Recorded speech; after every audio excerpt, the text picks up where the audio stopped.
20 years of trying, 20 years of frustration. Okay, it wasn't actually 20 years, but a lot of years of frustration for Martin Truex Jr., but he finally gets it done at one of his 17 home tracks. Not really, but New Hampshire is a track that he did grow up going to a lot. He has dominated a lot of Cup Series races at New Hampshire, but today he finally got it done.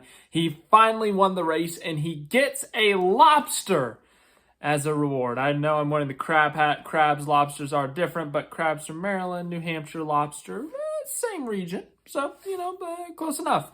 But for real, Martin Truex Jr. finally getting it done at New Hampshire, and he did it in typical Martin Truex Jr. fashion where he just whipped everyone's butt. He won by leading 254 out of the 301 laps. He swept the stages. He did everything right, even when everything seemed to try to go against him, whether it was the field splitting strategies, Daniel Suarez trying to wreck him, unintentionally, I'm pretty sure, or if he was back in traffic, as I said, due to strategy. Everything tried to go wrong for Truex, but that car was just too good, too perfect. Even his teammate, while he was leading, tried to wreck, or not tried to wreck, but wrecked, which triggered another restart, and we know NASCAR restarts can get crazy, but Martin Truex Jr., the fastest driver all day, the fastest car all day, ended up being the winner today. So a well-deserved win for Martin Truex Jr. A really good race today. Despite Truex just absolutely whipping the field, it was an entertaining race. We saw 2 wide, 3 wide, even 4 wide at times, multiple lanes. Different guys moving through the field. It was a really good race. Sure, it wasn't, one of the best races of all time, but it was a clean race until kind of the end. It got a little bit sloppy, but not too sloppy. But other than that, just a really clean race. Lots of movement throughout the field, different strategies at times. It was a pretty entertaining race. So yeah, I enjoyed this race today. New Hampshire, always a unique track. Of course, kind of similar to Phoenix. So that's big in terms of the championship, that this is kind of a similar style of track to Phoenix, and that Martin Truex Jr. is so dominant. So could this play to his advantage here in a few months down at Phoenix where the championship is? He's got to be one of the favorites, if not the favorite. Him, Byron, Kyle Busch have the most wins on the year. So yeah, his 3rd win of the season. Looking like a championship favorite, but he is the winner. Now looking at the results of the race here, as I just said, Martin Truex Jr., your winner, his 3rd win of the season. His first at New Hampshire. They told a cool story about how his first races that he went to, he watched his dad race at New Hampshire. One of the first Cup races he went to, I think, or one of the first ones he was in the garage was at New Hampshire. And he got to see Dale Earnhardt in the garage, and he thought that was really cool. And so, yeah, a track that means a lot to Martin Truex Jr., a track that he's led so many laps. He had led almost 1,000 laps without winning. But today he finally closes the deal, finally gets it done. Huge win for Martin Truex Jr. for him personally. Just great to see him finally in victory lane at New Hampshire. He really deserved it. He's deserved a lot of those wins.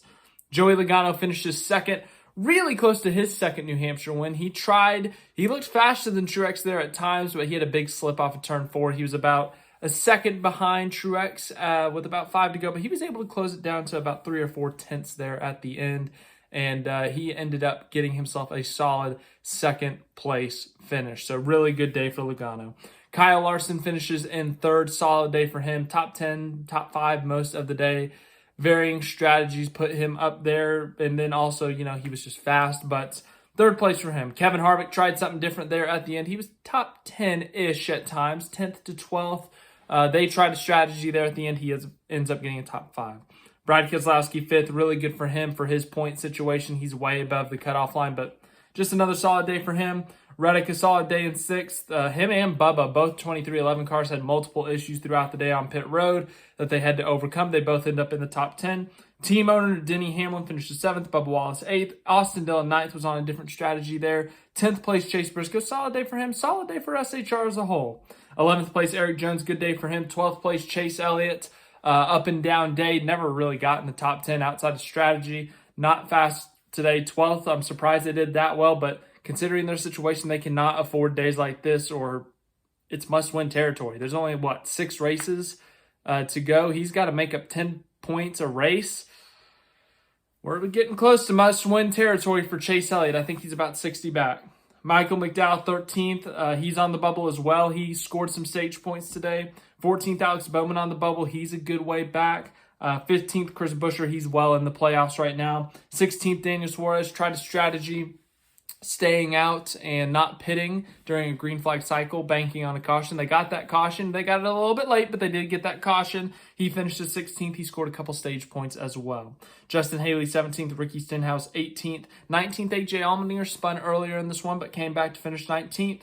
Harrison Burton, 20th. Todd Gilliland, 21st. Ryan Blaney, 22nd. Looked faster than Truex at times today later on in the race. Looked like he might be able to challenge him for the lead. Then the caution comes out when he's about 2 seconds behind. He was up to 0.8 of a second behind Truex, even had it under half a second. But after the pit stops, Truex had a better pit stop. Ended up 2.5 seconds back. But after one of the cautions, they pitted. Everyone took 2 tires up front. And Blaney ran over the air hose, which is a penalty, sent them to the back. He ends up 22nd.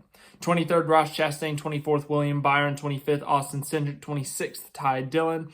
27th, Ty Gibbs crashed there on the last lap, but limped it around to finish 27th. He made up a lot of positions today, passed a lot of cars, ends up finishing 27th. 28th, Ryan Preece. 29th, Christopher Bell was on pole, led the first couple of laps before Truex decided to dominate everyone. But he was top 5, top 10 most of the race, had to come back from multiple pit road issues, avoiding wrecks, and then he eventually wrecked himself. So what should have been a solid top 5, top 10 day ends up being 29th at the track that he is so good at, and that's going to hurt him in terms of the regular season championship. 30th, Ryan Newman. Great to see him back. 31st, BJ McLeod. 32nd, Noah Gragson. 33rd, Corey LaJoie. 34th, Eric Almirola was running up front most of the day. Top 5. Restarted in the lead after a strategy call, but the right rear was not fully attached, and he crashed. So, tough scene for Almirola. 35th, Cole Custer. 36th, Kyle Busch crashed out earlier in this one. Forgettable weekend for Kyle Busch. Hit the wall in practice, did a full-blown crash in qualifying, and then crashed himself again here in the race. Absolutely forgettable weekend for Kyle Busch. But Martin Truex Jr., your winner. Let's look at the playoff standings real quick, shall we? We're getting close to that time of the year where the bubble is extra important. So here it is. In the playoffs currently are the winners. We have 11 of them. 12th place, Kevin Harvick is 137 points to the good. Brad Keselowski, 108 to the good. Buescher, 97 to the good. It would take an absolute catastrophe for those 3 to miss the playoffs in terms of points, or it would take Suarez, Allmendinger, Gibbs, Bowman, Elliott, and someone else winning to knock them out of the playoffs. Next up, and this is where every point is critical. You are going for stage points or you are going for the win. Bubba Wallace, only 2 points to the good. Michael McDowell, only 1 point to the good. Oh, that's spicy. We still have a lot of racing to go, though. Daniel Suarez is 1 point out, entered today, 3 points to the good. AJ Allmendinger was 13 behind, entering today, is now 20 behind. Ty Gibbs, 41 behind. Alex Bowman, 42 behind. That is your current playoff bubble situation. So, Gibbs and Bowman, anyone else behind them, almost in a must-win situation. I think Bowman and Gibbs have still a solid shot at pointing their way in. You know, Bubba and McDowell and Suarez have a bad week or something, or they have a really good week. Then, you know, you got the possibility there. But, yeah, that's your playoff standings. Really good race today. I thoroughly enjoyed it. I hope you guys did too. Let me know what your thoughts were on the race, on Truex finally getting a win at New Hampshire. And I will see you guys in the next video sometime this week, whether it's a playoff update, whether it's news or whatever it may be. I'll update you on next weekend, what my plans are for that. I'm not going to be going to Pocono or anything, but, you know, I got a busy weekend. There's a chance I missed the race, but once again, I will let you guys know. Have a great rest of your day.